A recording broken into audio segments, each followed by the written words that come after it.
Hello underachievers! Before I get into this video, I just want to let you guys know that my tour tickets for England are on sale now. If you missed my last video where I talked about going on tour, go check that out. But yeah, I'm going on tour. The London date sold out within an hour. I was worried that nobody would come, and then it sold out in less than an hour. So that's cool. Don't really know what to say about it, apart from thank you. And I'm excited to see you guys there. If you guys still want to get tickets for Manchester, Bristol, or Southampton, those tickets are still on sale, but Manchester is almost sold out. I reckon you should come, and you should buy them now, because they may sell out quite soon. So today's video... Corey put a clock up. It's making noises. So today's video is one of those classic YouTuber videos where we just sit down in front of a camera and overshare for however long. I asked you guys to send me questions that were invasive or questions that you thought I would avoid. So yeah, I'm going to be answering them today. Oh yeah, I should probably put a trigger warning. There are going to be some topics I'm covering today that should come with trigger warnings. So I can't really say them because YouTube will flag my video. Trigger warning, you know, that feeling when someone tries to die. Trigger warning, the thing where people intentionally inflict pain on themselves. Trigger warning, eating issues, and trigger warning, sex. There's a lot of questions about sex. Are you not dysphoric when you have sex? The answer to this question is yes, but if we go into more detail, it really depends on the day and how I'm feeling in terms of mood, how I'm feeling in terms of myself. There's always at least a little bit of dysphoria whenever I do the do, but sometimes it's overwhelming, and sometimes it's not. I feel like, obviously, if you're trying to relate this to your life, a thing that helps is having a partner, or whoever you're doing the thing with. That person needs to be respectful of, you know, your dysphoria. It's really important to discuss, like, language you use when referring to yourself, because obviously specific words in relation to body parts can be triggering for trans people. Obviously, before you have sex with anyone, you should probably be discussing boundaries, so it's just kind of like part of the boundary conversation. Most of my dysphoria comes from that part of my body, but there's not really much I can do about that. I'm not up for having bottom surgery anytime soon, or at all. Somebody asked what I weigh. Obviously, before I answer this question, my weight has, like, nothing to do with your weight. There's no reason to relate your weight to my weight. People have all different kinds of body types, and a number on a scale is not inherently good or inherently bad. Obviously, what matters is that you're healthy and you're comfortable with yourself. I talked about my weight in a video before, and there are a lot of comments being like, well, Noah weighs this and I weigh more than him, so, like, I need to lose weight. No, I am 62.4 kilograms. My weight fluctuates a lot. For many different reasons. My hormone levels have gone up and down and up and down, and I've changed hormones like several times in the past few years. I've also got a personal trainer, and I've been weightlifting. I've actually gained 2.4 kilograms of muscle in the last month or a bit. But yeah, before I started testosterone, I was like 52 kilograms. Now I'm 62 kilograms, and I was healthy at both points. I think I was maybe a little underweight at 52. A lot of people seem to think that I'm lighter than I actually am, and it's not that I'm incredibly skinny, I just think I have a small build. What's my body count? So I don't really know how to count this, because I don't really know what counts. In my opinion, what I'm counting is just like anything past first base. First base is kissing, I think. But yeah, my body count is 2. It's not very much. I only felt comfortable enough to do anything like that after I started testosterone, and then like a few months after I started testosterone, I started dating Corey, and we've been dating for like almost 3 years. There would not have been a lot of time for me to up that body count. For some reason, I was really embarrassed that I was still a virgin by the time I hit 18, but I think that's silly, because my relationship with my body is probably very different to the majority of people's. Did you feel uncomfortable being intimate before top surgery? Yes, yes, yes, yes, yes. Nobody had seen my chest, my boobies, apart from my surgeon and myself. But yeah, I felt very uncomfortable, and as soon as I could take my top off, when my titties were gone, best thing ever. Does Corey know your birth name? If so, does he know by accident, or did you tell him? This is an interesting question. Pretty much everybody close to me knows my birth name. The way Corey found out, I wanted him to know because I didn't want to have that awkward situation of him finding out and not knowing how to react. I'm pretty sure the way he found out was I was just like, guess, and then he just guessed a bunch of names, and of course, after a while, you're gonna be able to, you know, guess a name. I think I also gave him clues. But yeah, pretty early on we talked about that. Did you ever think Corey only liked the feminine aspects of you at the beginning? No. I have a lot of insecurity, and I had even more back then. I had only just started testosterone, and to me, I had been a guy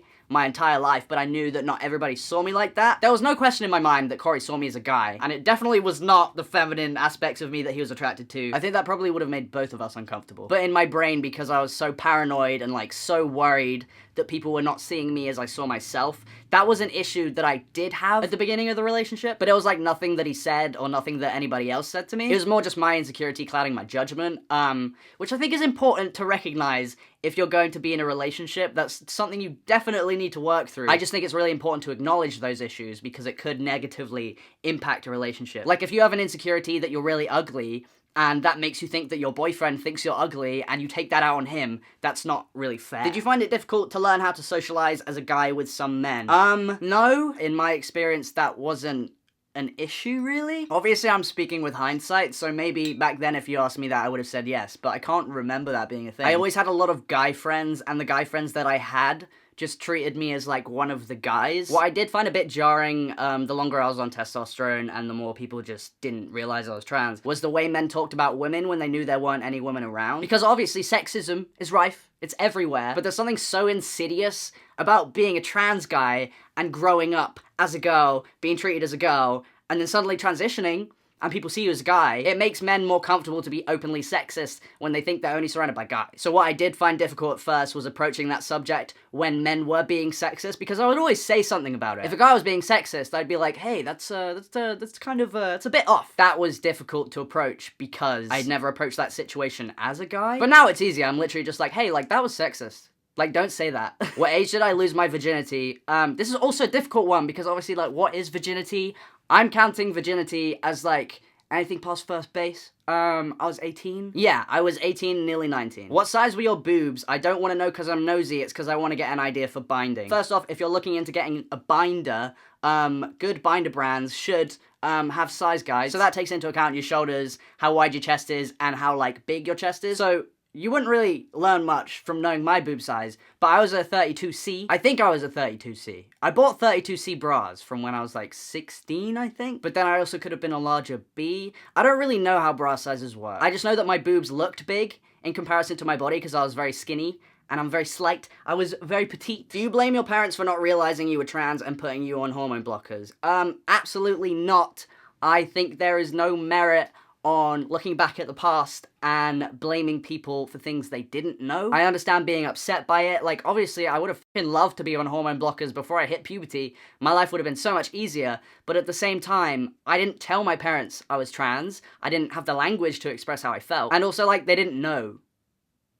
So how can I blame them for not knowing? My parents were always great when it came to the whole gender thing. They literally let me wear whatever I want. I would cry when we went into the girls section of the shops, so my mom was just like, fine, we'll just go to the boys section and buy him clothes that he'll actually enjoy wearing. And I was allowed to cut my hair short. I would always ask for like a boy haircut. So obviously it would have been nice to go on hormone blockers, but my parents did as much as they could with the knowledge that they had. And also I'm 21 now. I grew up in the 2000s and there was no way near as much, like, education or public knowledge about being trans, let alone about kids being trans, let alone about hormone blockers. We've progressed a lot in the last 20 years. I feel like if I grew up in the 2020s, or, like, maybe even a bit earlier, my parents would have been like, oh, wait, trans kids exist. And maybe that would have been a thing, but, like, no, I don't blame anyone. What would you do if you suddenly/unexpectedly fell pregnant? Abortion. I would get an abortion. No questions asked. If I had to cancel stuff that was really important, I don't care. That thing would need to be removed out of me as soon as possible. I would love to have kids in the future, and I've got my eggs frozen for the purpose of me not having to get pregnant to have biological kids. Also, like, I'm clearly not prepared at all to have a child right now in my life. I literally just got signed, and I haven't even had my first tour yet. If I were to have a baby now, that would completely, like... No! No babies! Sorry about the lighting. I know it's really bright. It's the window. Why do you and Corey never kiss on camera? There's so many ways to answer this question. First off, I'm not a fan of PDA in the slightest. I don't want to see anybody making out in public. I don't want to see it. The idea of somebody seeing me kiss anybody makes me uncomfortable because then I have to think about what they're looking at, and then I have to think about how I look when I kiss, and I don't want to know. Because it can't be good. Secondly, I just think it'll be weird. Like, in what context would you guys see me kissing my boyfriend? Would it be that we're filming and we suddenly kiss? In which, like, why would I leave that in the video? Like, why would I purposely edit a video and just leave in a clip of me kissing someone? I don't understand. Because I know some people do that. That's up to them. I don't want to see what I look like when I kiss. And third, it's just, like, really uncomfortable. It's, like, nobody's business to be seeing that. It's, like, a personal...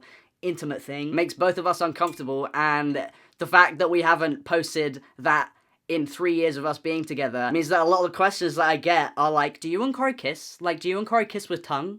Like, do you guys kiss? Like, why are you dating if you don't kiss? We do kiss, it's just that setting up a camera and a tripod is not part of the kissing routine. Opinions on the legalization of recreational drugs in general. I don't think I've ever spoken about this online. I'll talk about legalization in a sec, but I just think there's way too much evidence nowadays to support the fact that decriminalization benefits society for it to not be decriminalized. If you look at Portugal, for an example, they had one of the biggest problems with drugs in Europe. So they decided, like, you know what? Let's decriminalize drugs, see what happens. The rates of drug overdoses went down, the rates of HIV infections went down, the rates of incarceration went down. There was better infrastructure and support for people with drug addictions because instead of being treated like criminals, they were treated as people who had drug addictions. And it is very, very easy for anybody in the right situation to become addicted to drugs. I'm not saying that everybody should go out and do drugs, obviously. I don't think everybody should do that.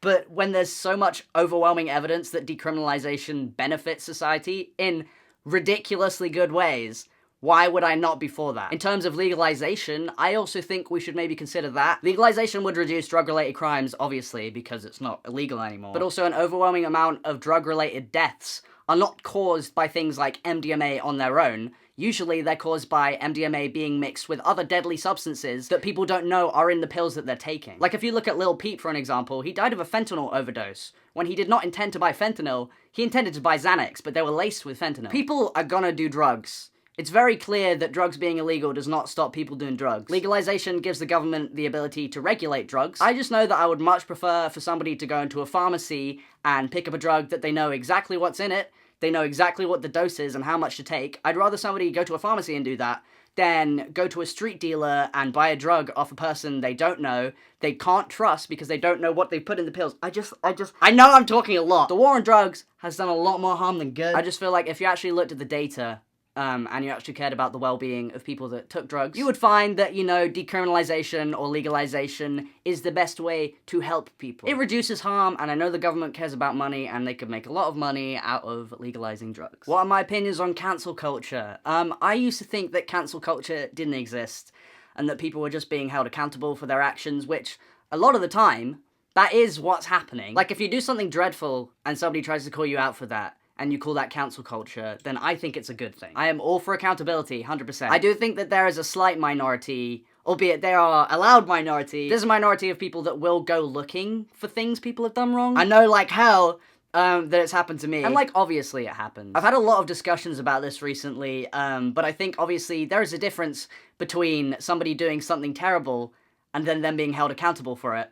There's a difference between that and then going through somebody's Twitter back to like 10 years ago when they were a child and looking for like bad words that they said. I think it's an odd thing to go looking for that. And I know I'm only 21, but even for me, there was such a big difference between what was acceptable 10 years ago when I was 10 and what's acceptable now for 10-year-olds now. Because when I was 10, it was socially acceptable to be openly homophobic, openly transphobic, maybe not as acceptable as it was 20 years before that. But there were still homophobic jokes, there were transphobic jokes, there were racist jokes everywhere. There were words that I would never dream of saying, but that people thought was okay to say back then. And it's definitely not to excuse that behavior. You should have never been racist, homophobic, transphobic. Those are all bad things. But I think purposely looking for that behavior in people that clearly do not display that behavior nowadays, I think there's something slightly f***ed up about that. If you go looking for that, it's a bit weird, but obviously, if you said something 10 years ago, someone's brought it up, you should 100% apologize for it. I'm sure it must be really frustrating for people to have like 10-year-old tweets brought up from when they were like 10 years old. Obviously that's frustrating, but if your immediate reaction is to like be like, cancel culture's bad, why are you trying to cancel me, I'm different now. Really, all you have to do is apologize, say that you won't do it again. It's not difficult. Like, I'm sure it sucks to have people think you're somebody that you're not, but, you know, I just think there's a balance. I think a lot of people definitely deserve to be held accountable and to be cancelled, but I think it does go a bit far sometimes. But there are members of, like, any group that will always take something too far. I just thought I'd speak about it. Has a turf ever made you question/doubt yourself, even if it was brief? I did have a think about this when I screenshotted it, and no, I don't think so. I've had a lot of interactions with TERFs, and the only thing it did make me feel, it didn't make me question myself, it made me kind of feel bad for them, which I know is like, it's not useful. Like when a TERF is like, you're always gonna be a woman, you'll never be a man, and you're sexist. I'm like, wow, okay, you then. You're stupid. But I feel bad that you feel like you have to say that to somebody you don't know. You don't have ass dysphoria, do you? I do, actually. And it's very conflicting. It's a very conflicting feeling because I know, objectively, I have a great ass. I know I do.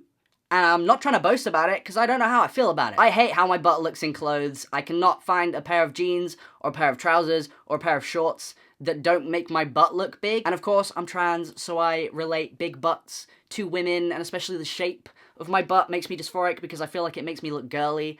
That's my own internalized issues. But yeah, I love and hate my butt. My butt looks great when I'm not wearing clothes, but when I'm wearing clothes, it's like I wish it would go away. Do you sometimes miss the female privileges? I screenshotted this an hour ago and I still don't really understand what a female privilege would be. I guess, like, the benefits of being socialized as a woman is that it's more socially acceptable for you to express your emotions, and it's more socially acceptable for you to, you know, be a more caring person. I feel like men are shamed sometimes for sharing those traits. I'm surrounded by like 99% queer people. I don't like the word queer. 99% LGBTs, so I guess I don't really feel the expectation to be like macho. I guess one thing I do miss is like my proximity to girls, because like I love girls. Yeah, I'm bisexual, but when I say I love girls, I just mean in the way that, like, I love the relationship that girls have with their girl best friend. There's obviously a lot less stigma about, like, two girls being best friends and huggy and just, like, being really close to each other. And just one thing I'm, like, hyper aware of now that I pass as a guy is that my presence in a room full of girls may make them uncomfortable because of, like, whatever experiences that they've had with men. Which is completely understandable, but, you know, it's just kinda, it's a difficult situation because I'd love to be like, hey, like, I know I'm a guy, but, like, I experienced life as a girl for 17, 18 years, so I know exactly, like, how you're feeling right now. That's a difficult one to approach. What's your relationship like with your dad? Actually really good. We're like besties. We get on really well. Have you and Corey ever almost broken up? No. There's really no, like, tea or drama. Obviously, if you spend 3 years around somebody 24/7, you're gonna have disagreements and, like, little spats, but, like, no, we've never nearly broken up. I had a lot of questions about how much money I make from social media. Someone said, how much do you usually earn per video? Somebody said, how much do you make from social media? Most people with, like, normal jobs will get all their revenue from, like, their one job, whereas I have multiple revenue streams. So I make money from YouTube, I make money from Instagram, I make money from TikTok, I make money from brand deals. I also make money from music, so streams, I make money from that. And I also make money from merch. There may be other things I'm forgetting. In terms of how much money I make from every video, it really depends on how many views the video gets, it depends on the watch time the video gets, it depends on how many ads people watch while watching that video. If we say on average I get around like 70 to 150k per video for like normal, here's one video that made $595. That's from 155,000 views, but it's also a 10-minute video, so I wouldn't put as many ad breaks in it. But then there's also videos like this with 800,000 views and I got $2,437 from that. But again, it really just depends on like how long the video is, how many views it gets, how many ads you put on it, what month it is, because in December ad revenue goes up a lot, what topics you're talking about, because sometimes if they're flagged by YouTube as inappropriate, you'll get less ad revenue. In terms of brand deals, I don't feel entirely comfortable talking about how much money I make from brand deals. It is a good amount of money from brand deals. And obviously that depends on where the brand deal is. If it's on Instagram stories, they only last 24 hours, so I'd get less money for a story, but I'd get a lot more money for a YouTube video about a brand. They're all in the thousands. I think the most I've made from a brand deal is like 16,000, which is like a lot, which is ridiculous. But yeah, it is a lot of work. I feel like a thing with influencers is that everybody assumes that it's an easy job, and absolutely, it is probably so much easier than working a very difficult 9-to-5, being exhausted, having no breaks, having to go into the office every day. That is difficult as well, but it takes a lot of time and work and consistency in order to get to a place where you can make that much money from social media, if you get what I mean. Like, if I didn't have as many followers as I did, I would not be offered near that amount of money. I'm very busy all the time, and I know it probably doesn't seem like that, and I don't want to go on about like, oh, it's so hard being an influencer, because realistically, it's a lot easier than a lot of jobs. But it comes with its difficulties, it comes with, like, unique problems that a lot of other jobs don't come with. It's not crazy easy. Like, I've been posting videos since 2016, so it's like 5 years of work to be able to make that much money, for me at least. Some people just blow up and get that, but somebody asked, did I ever hurt? Not gonna lie, there are portions of my life that I don't remember because trauma all happened in a very short space of time. As far as I can remember, no, I don't think I ever have. I had other coping mechanisms, and that's not to say that I'm better than anybody that did, because I know a lot of people struggle with that, and it's just a coping mechanism for some people. You've mentioned this once, but eating disorders, you only slightly talked about it. I do not have an eating disorder. I wouldn't say that I've ever had an eating disorder. What I do have is disordered eating. I don't have like anorexia, bulimia, but because of my ADHD and the sensory processing issues I have, food has always been very difficult for me. Always been a struggle, because the textures of certain foods and the smells and the tastes are overwhelming. And it's not just that I'm a fussy eater, because I spent most of my life thinking that I was just a fussy eater. I'm feeling embarrassed and guilty about it, and obviously people hate fussy eaters, so a lot of guilt was put on me for that. I could make an entire separate video about this. Specific textures that are very common in a lot of foods I cannot deal with, and it's not just that I don't like the taste, it's not just that I don't like the texture, it like causes me physical pain, and it makes me gag, and it makes me, you know, puke. And because there are so many common foods that I can't eat without having that feeling, I tend to like stick by specific foods. But then also when I stick by those specific foods, because I eat it so much, my brain is just like, you cannot eat any more of this without gagging. But I can go off my favorite foods very easily. I remember even as a kid, like I'd have to have packed lunches every day. Because I couldn't eat the school food, because I just couldn't hack it. And it got to a point where, you know, I was having a sandwich every day, because that's normal for a kid's lunch. I went off sandwiches. I couldn't eat sandwiches without gagging, so I moved to rice cakes, because I, for some reason, really like rice cakes a lot, and then I ate so many of them I couldn't eat them anymore. So I couldn't have rice cakes or sandwiches, and I'd try and revisit them, but I just couldn't.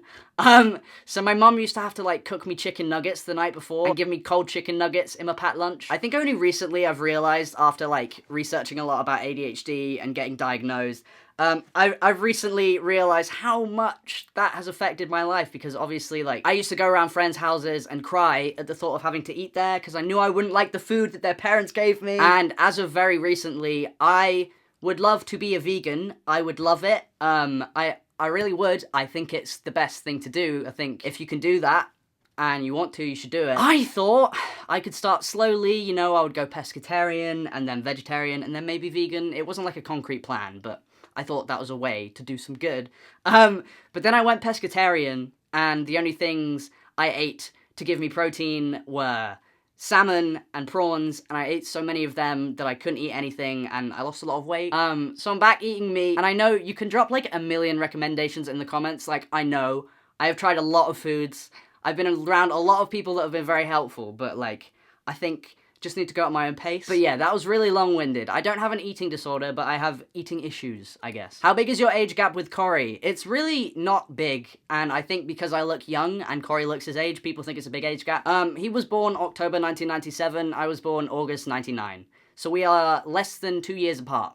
Almost 2 years, but you know, a year and 10 months. Somebody said, did you ever attempt alivent? I appreciate you for not using the word. I've had a lot of conversations about this recently, because no, I didn't, but I think oh god. The trauma I had as a child was very much related to that activity. Not gonna go into detail, but somebody I was very, very, very close to did that while I was in the house, and I was the only person who they had left stuff for. Obviously, that screws with your head a bit. I don't think I would be capable of doing that, just because I've had lots of experience with people I'm very close to doing that. And something that really irritates me is that when you go and look for mental health help, if you're very depressed, but you haven't, you know, attempted alivent, you will be diagnosed as mildly depressed or mildly anxious. And I really think that anybody that knew me around that time would know that it was not mild, but it wasn't taken seriously because I hadn't done that. I just think it's really screwed up that if you're depressed, you're put on this scale of like, you're not depressed because you haven't tried to leave the planet, or you're very depressed because you have attempted to. Could go on about it for ages, but it would be way too much detail, and that's not the vibe. Somebody asked, have I ever smoked weed? I think most people in their 20s have done that. I'm not an average gal, but yes, I've tried it. It's not a regular thing, but I think it's very normal for anybody to try that, you know? Everyone's curious. Everyone has. Not everyone, most people, I'd say. But yeah, that's the end of the video. This is gonna take so long to edit. Jesus Christ. If you have any questions, have any fun things to say, then, you know, let me know down in the comments. Have a good day or don't. See you later, losers. Goodbye.